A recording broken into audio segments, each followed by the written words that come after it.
오늘의 사연 시작합니다. 안녕하세요. 현재 만나는 사람이 있다면 혹시 그 사람에 대해 얼마나 알고 계신가요? 서로 비밀이 없다고 장담하실 수 있나요? 사실 아무리 가까운 사이라고 해도 본인만 간직하고 있는 비밀들이 크고 작게 모두 있다고 생각합니다. 제 남자친구와 저는 비밀이 없는 사이는 아니지만 속이는 것은 없다고 생각을 했어요. 30대 커플이고 결혼까지 생각을 하고 있었기에 속이지는 말자고 그렇게 말을 했었습니다. 그러나 남자친구는 약속과는 다른 행동을 자꾸만 하기 시작했지요. 처음 남자친구의 실체를 알았던 것은 우연히 술을 마시다 만난 남자친구 동창 때문이었습니다. 누군가 갑자기 다가와 남자친구 이름을 부르면서 오랜만이라고 반갑다고 인사를 나눴고 합석하게 되었지요. 반가워하는 친구와는 다르게 남자친구는 어쩐지 불편해 보였지만 별다른 생각을 하지 않았습니다. 조금은 어색한 그 자리에서 술을 들이키며 마시던 중 남자친구가 잠시 자리를 비웠을 때 대화를 하게 되었어요. 들어보니 제가 알던 남자친구의 학창시절과는 정말 다른 시간을 보냈더라고요. 얌전하고 그저 공부만 해서 친구가 없다는 말과는 다르게 남자친구는 흔히 말하는 일진무리에서 놀던 사람이었습니다. 사실 그런 사람이라 실망했다기보다는 굳이 거짓말을 하며 속인 것에 기분이 좋지 않았어요. 왜 그랬냐고 물으니 좋은 사람으로 보이고 싶었고 그렇게 살고 있어서 그랬다는 말을 했습니다. 한참 이 문제로 대화를 나누긴 했지만 결국 넘어가게 되었어요. 앞으로는 절대 문제를 만들지 말라고. 제발 속이는 행동은 하지 말아달라고 거짓말하지 말라고 다시 한번 부탁했습니다. 남자친구는 그 이후에 알겠다며 신뢰를 깨버려 미안하다고 진지하게 사과를 했지요. 그래서 저 역시 쿨하게 그냥 넘어가기로 했습니다. 그런데 이후에도 자꾸만 문제가 생겼어요. 하루는 남자친구가 데이트 중에 현금을 찾을 일이 있다기에 코앞에 은행이 있길래 다녀오라고 했습니다. 굳이 같이 들어가자고 하더니 뭔가 계좌 잔액을 보여주고 싶은 듯 행동을 했고 결국 제 눈으로 봤지요. 현금이 약 7천만 원 정도가 있길래 조금 놀랐습니다. 묶어둔 돈을 제외하고 현금으로 융통할 수 있는 돈이 7천만 원. 여유가 있다는 것이니 참 열심히 살았구나 싶었지요. 어디까지나 그건 남자친구의 재산이기에 굳이 묻거나 아는 척하지 않았지만 데이트 도중 본인이 먼저 말을 꺼냈습니다. 아까 그 잔액 봤냐고 고작 현금이 그 정도뿐이라고 말을 하길래 예상외로 너무 많아서 놀랐다고 대단하다고 칭찬해줬어요. 딱 한 달 뒤 남자친구는 급하게 1,000만 원만 빌려달라고 했고 큰 금액이기도 하고 갑자기 이렇게 말을 하니 당황스러워서 물어봤습니다. 현금 여유도 있는 사람이 왜 그러냐고 물으니 투자한 게 있는데 조금 문제가 있어서 돈을 찾기 위해 필요하다고 했어요.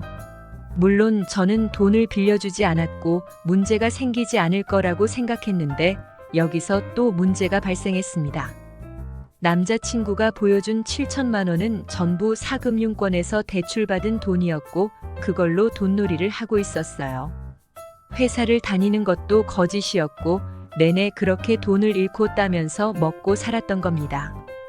이 사실을 알고 난 이상 웃으면서 넘어갈 수가 없어서 남자친구에게 왜 그랬냐고 진심을 다해 따져 물었어요. 남자친구는 뭘 그렇게 심각하게 생각하냐면서 그냥 대충 넘어가 달라고 했지만 저는 그럴 수 없었습니다. 엄연히 직장을 다닌다고 거짓말을 한 것이고 본인 자체를 속인 것과 다름이 없었기에 이쯤 되니 제가 뭘 믿어야 할지 모르겠더라고요.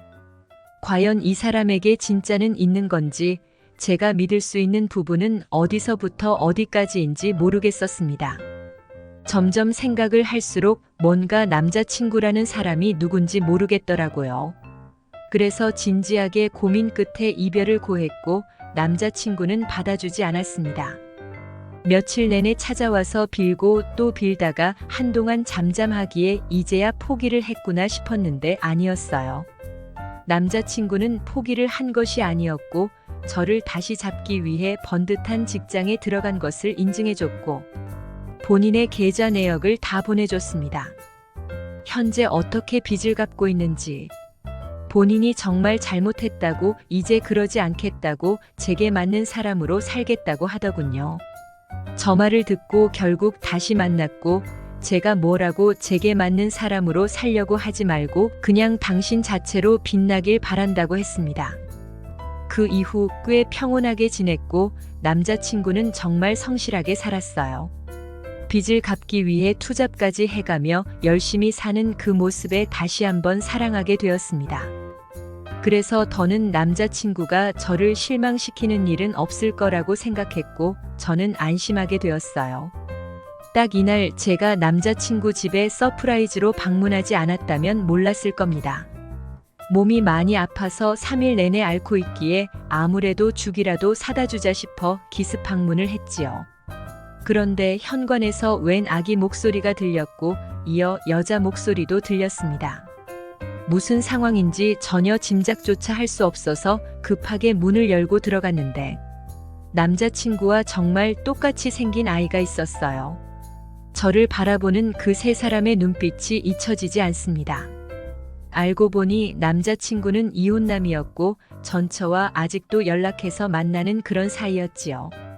전처는 저를 보자마자 남자친구의 뺨을 때리더니 쓰레기라는 말을 남기고 아이를 데리고 급히 나갔습니다. 대체 이게 뭐냐고 물으니 아이 때문에 몇 번 본 거였고 곧 말하려고 했다네요.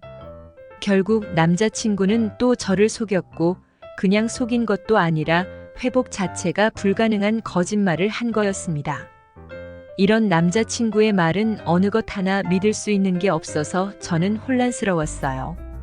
2번 다시 연락하지 말라고 헤어지자고 말을 했는데 전처에게 연락 한 통을 받았습니다. 본인이 혼자 마음이 있어서 그런 거였지. 남자친구는 본인에게 늘 선을 그었다면서 오해하지 말라고 둘이 잘 만났으면 좋겠다고 했지요. 사실 이 말도 믿을 수가 없었습니다. 저는 이미 남자친구에 대한 신뢰가 바닥을 치고 있었기에 해명할 기회조차 주지 않고 이별을 선택했어요. 그런데 제가 임신을 했습니다. 14주 차이고 여태 남자친구에게 말하지 못하고 끙끙 앓고 있는데 사실 어떻게 해야 할지 모르겠어요. 사실을 고백하고 그냥 살아야 할지 몰래 낳아서 아이를 키워야 할지 고민인데 이걸 어떻게 하면 좋을까요? 아이를 몰래 낳아서 키울 생각을 한 이유는 제가 아이를 낳았다는 걸 알면 절대 혼자 키우게 두지 않을 것 같아서입니다. 이 선택을 하게 되면 타지로 이사를 가서 새로 시작할 계획인데 그래도 아빠가 있는 게 좋을까요? 저런 남자라도 아빠로 살도록 해야 하는 건지 모르겠습니다. 같이 산다고 해도 지속적으로 양파처럼 까도 계속 무슨 일이 나오고 생길 것만 같아서 혼란스러워요. 저와 아이의 행복을 위해 어떤 선택을 해야 할지 제게 의견을 나눠주시겠어요? 오늘의 사연 여기까지입니다. 구독, 좋아요로 응원해주세요.